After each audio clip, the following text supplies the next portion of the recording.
Hi guys. Hello and welcome to this our youth group message for Sunday, December 6th of the year 2020. 2020, we are in the last month of this year. Crazy. And at the beginning of the year, when 2020 started back in January, 11 and a half months ago, we looked at 2020 as a year that appeared to be wonderful. A year that had the appearance of a year that was going to be exciting. And I would say it has been. It has been in many ways. It's a year in which we have learned a lot of lessons. But the appearance of the year back in January was different because it appeared to be a year that was going to be very special because it was the end of a decade. It was the year that was going to round up 10 years from 2010 to 2020. That decade is closed by this year that we're in. And I know we have learned a lot, and I know that there are some things that have changed around us, but also in us. So today we're going to talk a little bit about precisely that, appearances. 2020 appeared to be, when it started, a year that was going to bring a lot of excitement and a lot of promise.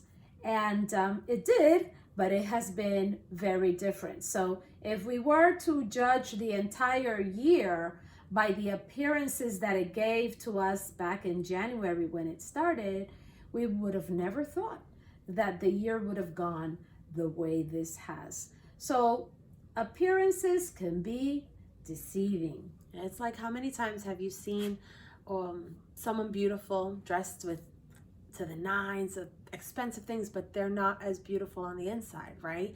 Their appearance on the outside, you think, oh, wow, that person has it all.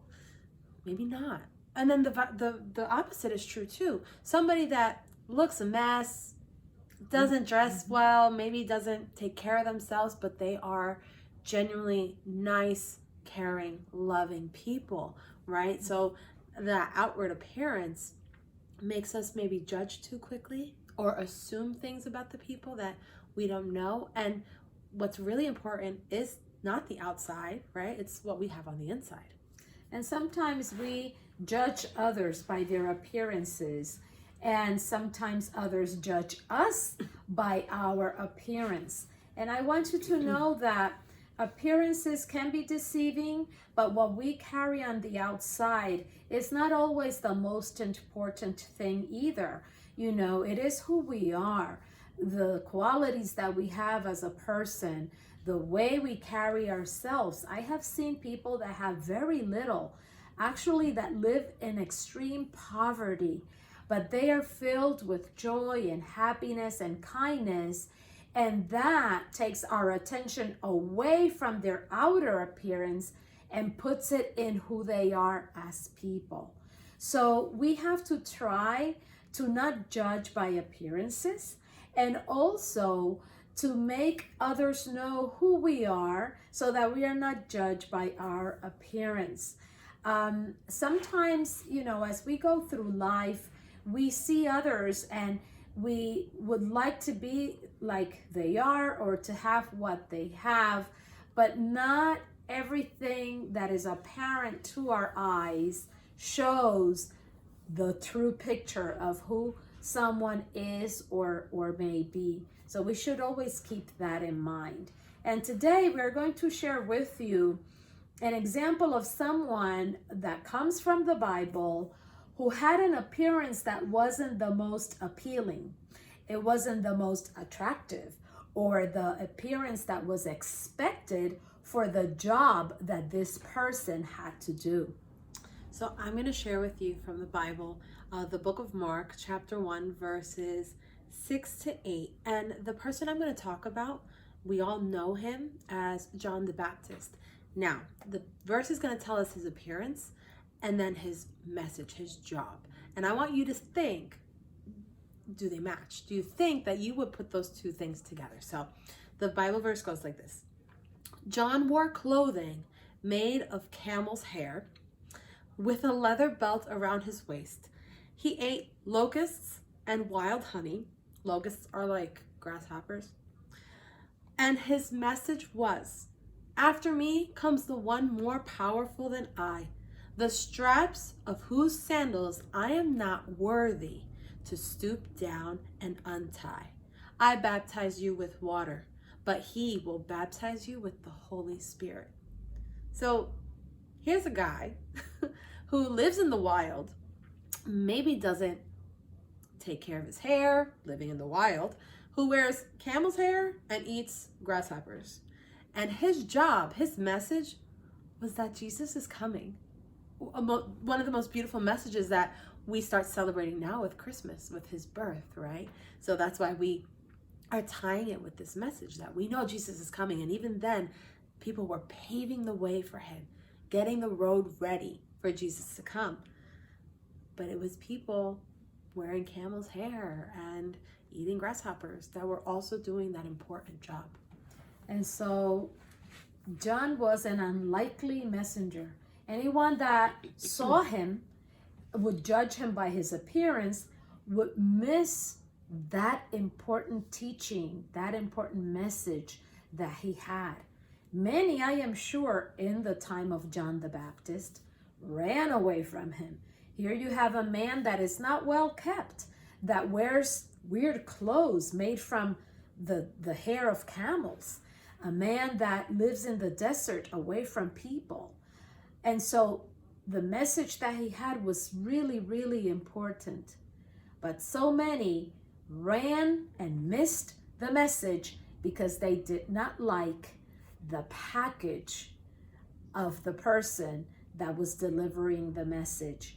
And we often miss blessings and miss opportunities to have a great friend or to learn something from someone or to be a part of something that's great because we're judging from the outside by the appearance that the person has or that that place has or that that city has, and we don't want to go there. Often, people are judged by the place they live. If you live somewhere where people have an idea, have made a prejudgment of what that place is, some people will judge it that way and will miss all the beauty and the kindness and the great things that are inside that place. I remind you today that you are more than the place you live in, that you are not defined by what's around you or the place you live in or the problems that surround you. You are who you are because of who you are. And so it's not about the appearances or the place you live or how pretty or how simple your house is or how large or how small your apartment is. None of that, it's so important. It isn't.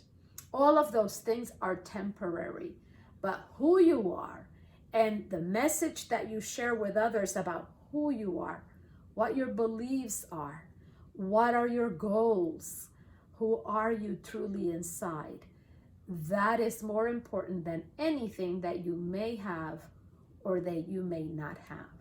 And so today it's a time, Advent is a time to think about that. I invite you to take the time that leads up to Christmas to think about who you really are and want to be, to begin to think about what's truly important in life, and to try to make an effort not to judge by appearances, not to judge a book by its cover, not to judge the content of a package by the outside of a package. There's an experiment that is done often in which two boxes are put together. One is beautifully wrapped and is large, and one is little, simple, not wrapped so nicely, and people have to choose which one they want. A lot of people go with the beautifully wrapped large box. Not many go with the little raggedy box that looks very simple, but yet the biggest gift, a piece of nice jewelry, was in the smaller raggedy box. The large box was filled with paper. And we're not saying that your outward appearances don't matter at all or that you shouldn't take care of them. Wrong.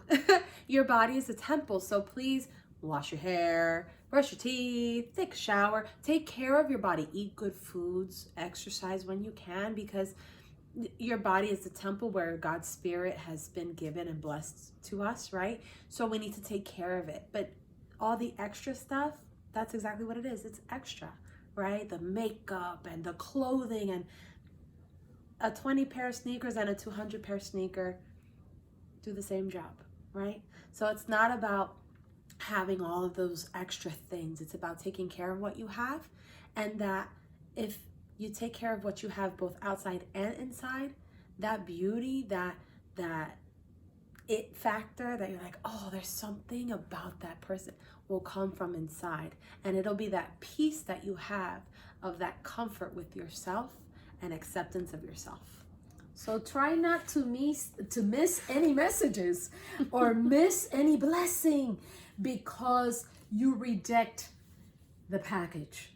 The outside may not be appealing, but what's inside may be a blessing to you. That was what John the Baptist was.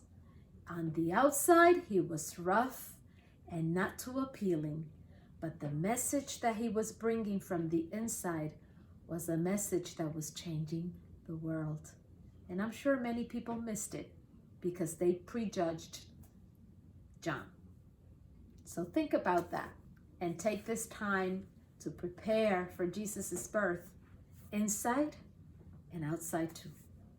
God bless you today. Enjoy the rest of your week. And until we meet again, may God hold you in the palm of his hand. Bye. Bye, guys.